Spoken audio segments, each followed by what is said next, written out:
Muchachos, hoy corresponde hablar de un tema muy importante en oftalmología como es la retinopatía diabética. Antes de empezar a hablar de lo que es la retinopatía diabética, a mí me gustaría que alguno de ustedes por favor me dijera qué es la diabetes, para que empecemos hablando de este tema. Ok, María, ¿qué dices tú que es la diabetes? Perfecto, muy bien. ¿Y Carlos qué dice? Ok, muy bien. ¿Quién me puede decir ahora cuáles son los tipos de diabetes mellitus? Perfecto, muy bien. ¿Cuál otra? Perfecto. ¿Y entre las complicaciones cuáles tenemos? Ok, muy bien. ¿Y las crónicas? Perfecto, muy bien. Bueno, entonces vamos a comenzar hablando una de las complicaciones crónicas de la diabetes mellitus, como es la retinopatía diabética. Tenemos primero que nada ver que la diabetes mellitus es una enfermedad plurimetabólica más frecuente en los seres humanos y que se debe a un déficit de la secreción de insulina o un problema en la captación de la misma en los tejidos periféricos. Estos problemas con insulina de las glicemias elevadas nos llevan a múltiples complicaciones que pueden ser agudas y crónicas, y dentro de las crónicas tenemos una que es muy importante, como lo es la retinopatía diabética, que no es más que una complicación microangiopática, es decir, de la microvasculatura de la retina con diferentes grados de complicaciones.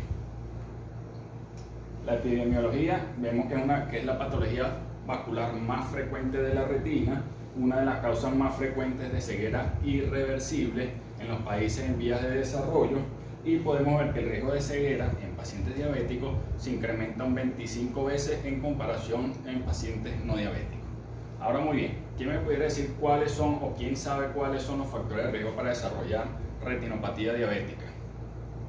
Ok, muy bien. ¿Qué dice Juan? ¿Cuál crees tú que puede ser el factor de riesgo? Muy bien. Ok, perfecto. Entonces, tenemos múltiples factores de riesgo que influyen en que esta enfermedad y esta complicación aparezca. Entre estas tenemos el tiempo de evolución de la enfermedad. ¿Qué quiere decir esto? Que mientras más tiempo tiene el paciente siendo diabético, más probabilidad tiene de desarrollar este tipo de enfermedad. Tanto así que los estudios revelan que el 50% de los pacientes diabéticos a los 9 años de haber sido diagnosticados de diabéticos ya tienen algún grado de retinopatía diabética, y el 100% a los 20 años ya tienen alguna manifestación de retinopatía diabética.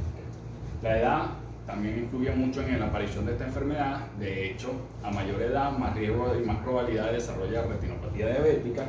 Tenemos un factor de riesgo muy importante, como son los niveles de insulina, que evidentemente es lo más importante en el desarrollo de esta enfermedad, y es que los niveles elevados de glicemia y de hemoglobina glicosilada sostenidos en el tiempo nos llevan al desarrollo de complicaciones, las cuales se van incrementando a medida que los niveles se mantengan elevados prolongados en el tiempo. Otros factores de riesgo que influyen en la aparición de esta enfermedad es la hipertensión arterial y la dislipidemia o niveles elevados de colesterol y triglicéridos. Existen múltiples manifestaciones clínicas de la retinopatía diabética. Entre estos tenemos los microaneurismas, que es el signo más precoz de la retinopatía diabética, y que son nada más y nada menos que las dilataciones saculares a nivel de los vasos retinianos, y que varían en tamaño, que pueden ir desde 15 hasta 150 micras, y se debe a la pérdida de la regulación de los pericitos y de la regulación de los vasos de la retina. Otra de las manifestaciones clínicas son las hemorragias intrarretinianas, que se debe a la consecuencia de la ruptura de los microaneurismas, de las anomalías microvasculares intrarretinianas o de los vasos propiamente dichos de la retina. Y estas pueden ser tanto superficiales como profundas, respecto a qué nivel de la capa de la retina está el sangrado. Y también tenemos exudados, que son lesiones blanco-amarillentas irregulares, de los cuales podemos ver que se deben a depósitos de lípidos y proteínas séricas. Las manchas algodonosas son lesiones blanquecinas, mucho más claras en comparación con los exudados, y esto lo que nos muestra es que está ocurriendo microinfarto a nivel de la retina, producto de ese trastorno de la vascularización, y se localiza en las capas más superficiales de la retina. Los arrozamientos venosos, que son zonas de los vasos retinianos irregulares continuas de estrechamiento y dilatación, adoptando los vasos de la retina en una forma de arrozamiento, y esto es una alteración propiamente dicha de la retinopatía diabética. También pueden adoptar otro tipo de formas, como son las asas venosas y envainamiento venoso.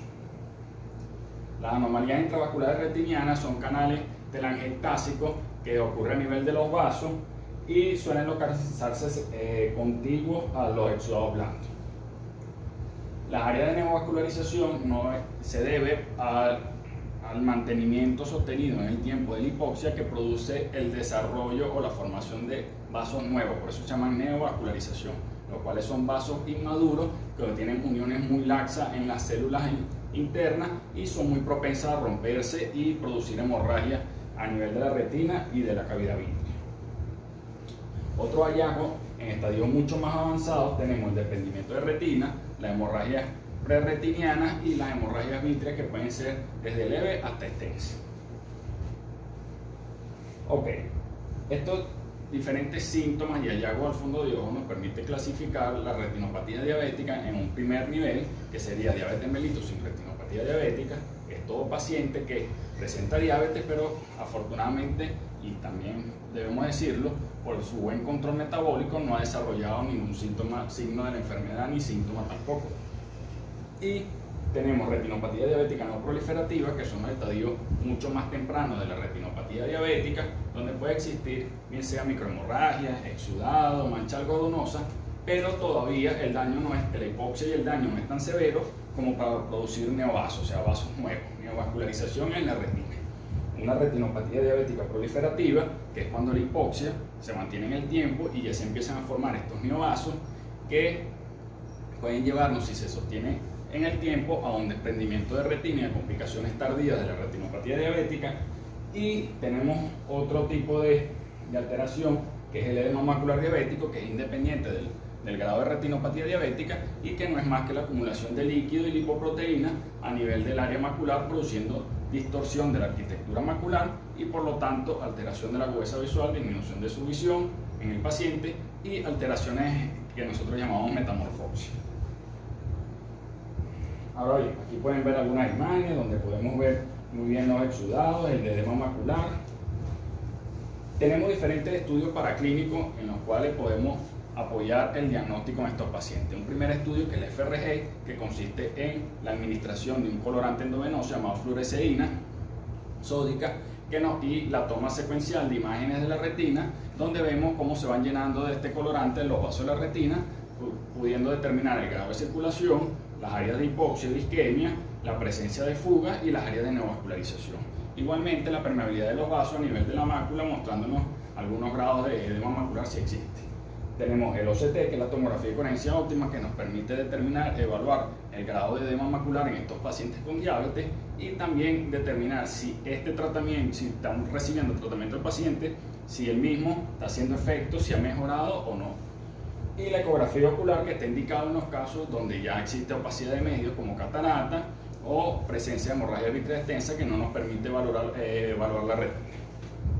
El mejor tratamiento es la prevención. Debemos tratar de mantener en estos pacientes un adecuado control metabólico, mantener un adecuado control de presión arterial, donde las cifras de presión arterial deben estar entre 130 y 80, mantener buenos niveles de colesterol y triglicéridos, ejercicio regular en estos pacientes, es decir, caminar, trotar, hacer algún grado de ejercicio que no demande tanta capacidad en el paciente y por supuesto controlar el consumo de cigarrillos y bebidas alcohólicas.